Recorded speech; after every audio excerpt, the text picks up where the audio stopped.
Maulid Nabi ini bukan hanya sekedar baca sholawat. Apa tidak penting? Penting. Tapi kita lihat bagaimana Rasulullah ketika untuk kita. Apa yang ada, yang terjadi ketika ada orang Yahudi pas Rasulullah lagi duduk dekat Baitullah, dekat Ka'bah. Tahu-tahu langsung dililiti yang namanya kawat. Sampai di sininya mirah, Bu. Mirah banget. Hampir beliau tidak bernafas. Lalu salah satu sahabatnya langsung mau dipukul sama sahabatnya. Kata Rasulullah, jangan pukul. Ini Yahudi, Bu. Jangan pukul. Tanya dulu, kenapa saya dianiaya seperti itu. Akhirnya apa yang terjadi? Muhammad ini punya hutang ke saya. Apa benar engkau ya Rasulullah punya hutang? Iya. Tapi gak bayar ke saya sampai hari ini. Terus Kanjeng Nabi ada, Bu. Kanjeng Nabi berkata, jatuh temponya kan kurang 2 hari. Kenapa diminta sekarang? Perjanjiannya kan kurang 2 hari. Iya, tapi bayar sekarang. Apa kata Rasulullah? Tolong bayarkan dulu. Pinjam dulu wahai sahabat uangnya. Dan lebihkan. Sudah disakiti, beliau sudah merah di sininya, darah seperti menggumpal, masih mengatakan bayar, silakan kasih uangnya dulu. Lah, sudah itu apa yang terjadi? Tambahin. Kalau hutangnya 5.000, tambahin 2.000. Kalau hutangnya 10 juta, tambahin 2 juta, kasihan. Kaget orang Yahudi tadi. Saya hanya nguji Muhammad.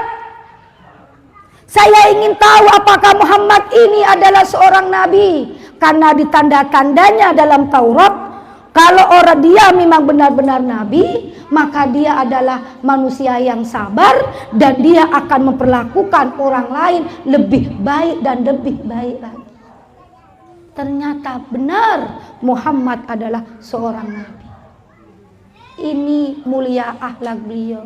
Kita bermaulid, kita juga harus belajar bagaimana menjadi seseorang yang walaupun kita jauh dengan Rasulullah, tapi jangan terlalu jauh. Karena Rasulullah laqad kana fi Rasulillah uswatun hasanah. Itu contoh kita. Karena kehidupan itu cuma 2, Bu. Kalau tidak mau contoh Rasulullah, berarti contoh setan. Contoh iblis laknatullah. 2 cuma kehidupan ini contohnya. Tidak ada contoh yang lain. Karena kehidupan kita berikutnya cuma neraka atau surga. Surga atau neraka.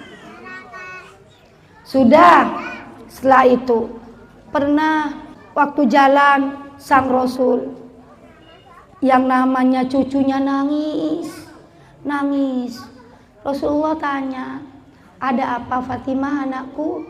Kenapa cucu-cucuku nangis? Ya Abah, ya Rasulullah, ini mulai pagi sampai siang tidak makan. Masih kecil-kecil 2 tahun, setahun.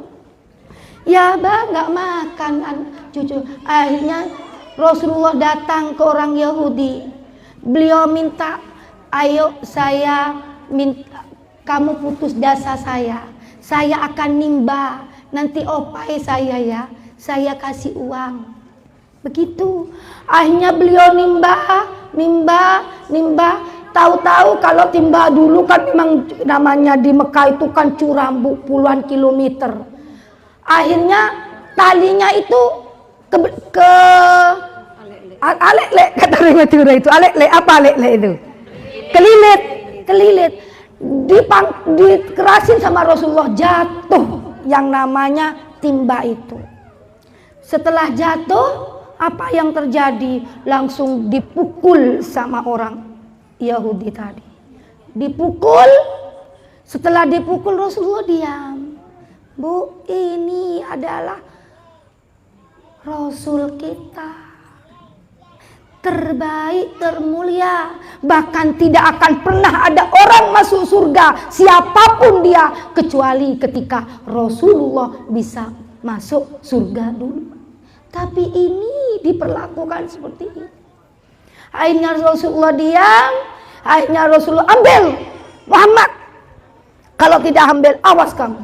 Rasulullah hanya menjulurkan tangannya, timba itu datang sendiri. Sudah seperti itu, kaget Yahudi itu. Siapa ini sebenarnya?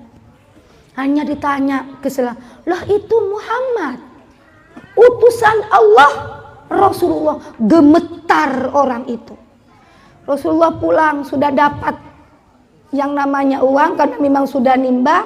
Beliau pulang lalu beliau belikan makanan untuk menyuapin cucu dua Hasan, Sayyidina Husain.